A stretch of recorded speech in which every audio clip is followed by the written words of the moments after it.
Fechando então nosso comentário aqui no terceiro tópico, nós temos aí a questão da negociação de Faraó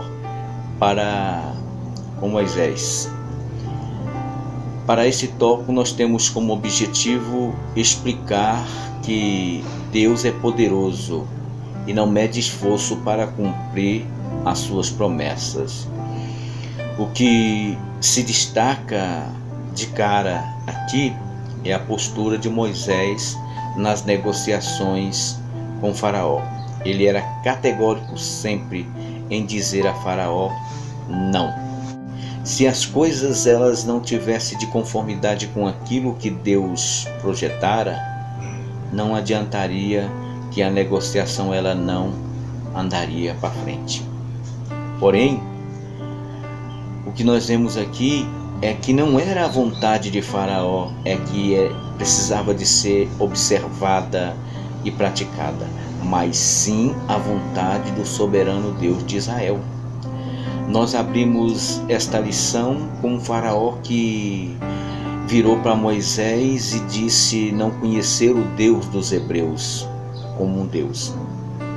E estamos fechando esta lição com um Faraó humilhado, tendo que descer da sua postura arrogante e ser humilhado não diante de Deus, mas diante do servo de Deus, que era algo muito mais desprezível ainda. Mas nós sabemos que ali era Deus humilhando a Faraó, como toda esta divindade egípcia. E a partir deste momento, ele passa a conhecer o que é um Deus verdadeiro. Aqui, no terceiro tópico, nós temos essa negociação de Faraó e Moisés, e para este tópico, nós temos que explicar que Deus é poderoso e não mede esforço para cumprir as suas promessas. O que se destaca de começo, um Deus soberano que humilhou tanto a Faraó como os seus deuses. Esta negociação começa, como o nosso comentarista diz, a partir da quarta praga, que foi a praga das moscas. Aqui, meu querido, o que nós precisamos compreender é que o Faraó ainda não tinha compreendido quem dava as cartas era Deus e não Faraó. Deus, através do derramar de cada uma dessas pragas sobre a terra do Egito, ele foi se dando a conhecer tanto a Faraó como ao povo que vivia no Egito, enganado em uma idolatria, em deuses que na verdade não eram deuses, em poderes que na verdade esses deuses não tinham, e foram, como nós vimos pontos acima, totalmente envergonhados. Deus vai levar isso até o ponto culminante em que ele queria que fosse, para que Israel fosse tirado com mão forte e braço estendido, como mesmo disse a Abraão em Gênesis capítulo 15.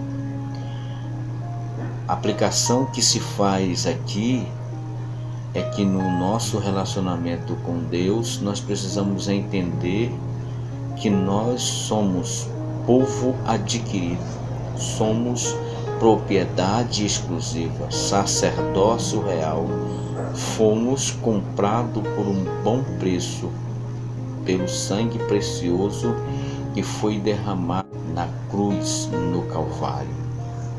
Nós não podemos abrir mão nem exceção na nossa vida para que o inimigo venha ditar ou fazer o que ele bem querer. Lembre-se que o inimigo, ele está sempre tentando barganhar conosco, para ter legalidade para agir em nossa vida. Vemos aqui a questão de Faraó dizer a Moisés que deixaria eles ir sacrificar ao Senhor, Deus, no deserto, mas que somente não fosse muito longe. Aqui, nessa segunda opção e na terceira, nós vamos ver dentro das estratégias de Faraó como ele estava tentando reagir para fazer com que o povo de Deus fosse enfraquecido e não conseguisse alcançar o objetivo do qual Deus havia projetado para essa situação. Quando ele diz que ele não fosse muito longe, que ele estava de acordo com a saída deles e que orassem por ele também, esta é uma característica marcante deste Faraó, o falso arrependimento e as falsas promessas. Nós observamos aqui dentro desta aplicação que a questão, dentro da questão da nossa vida com Deus, de que estamos buscando uma libertação total e completa.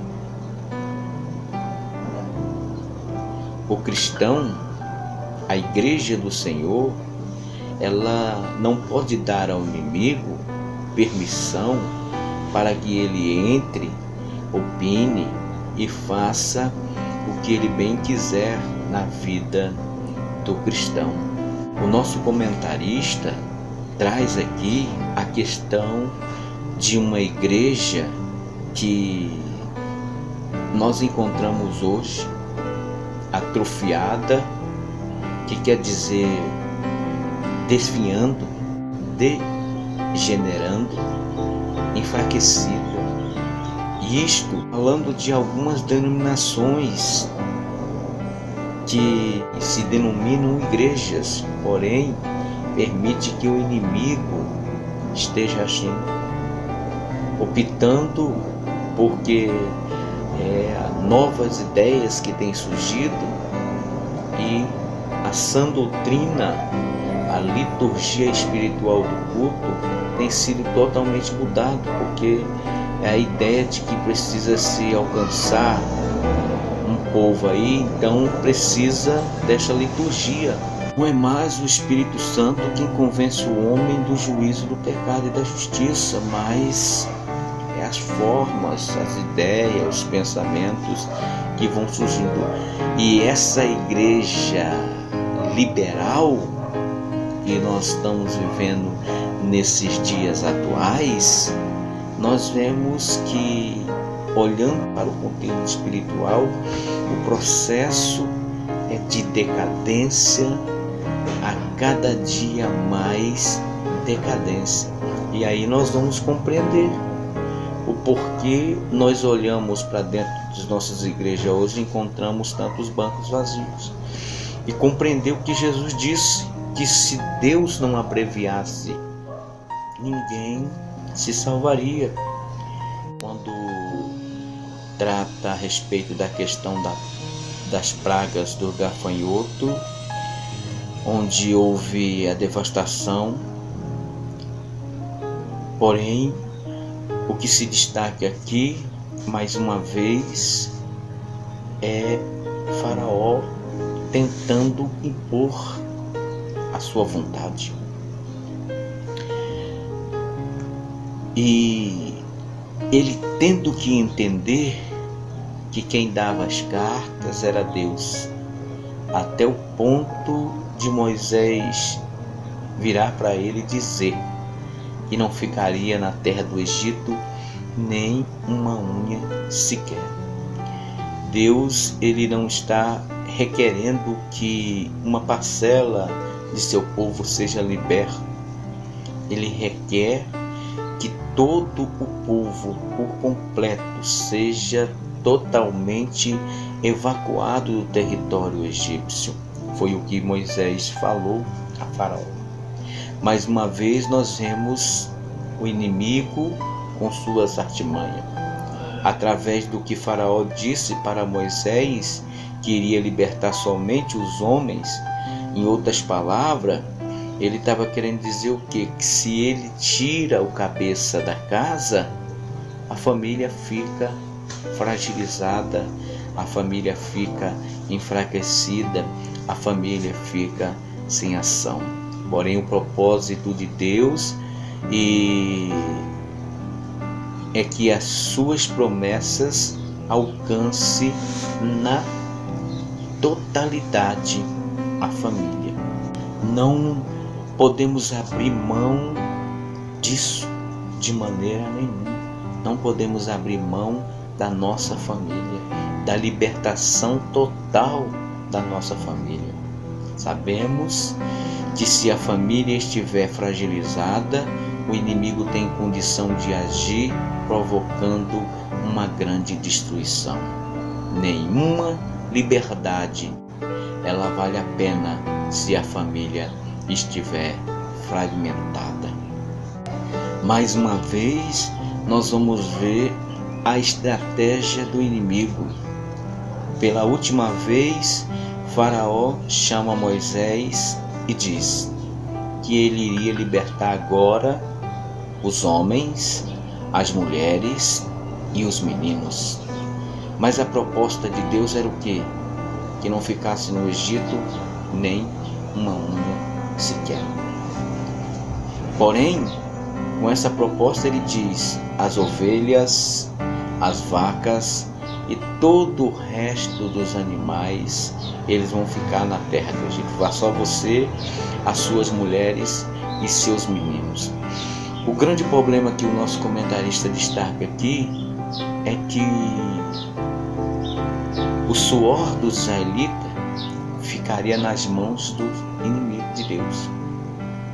Deus, na chuva de Saraiva, não poupou os animais de seu povo nesta quinta e nesta sexta praga para ver o seu povo deixar esta herança aos egípcios.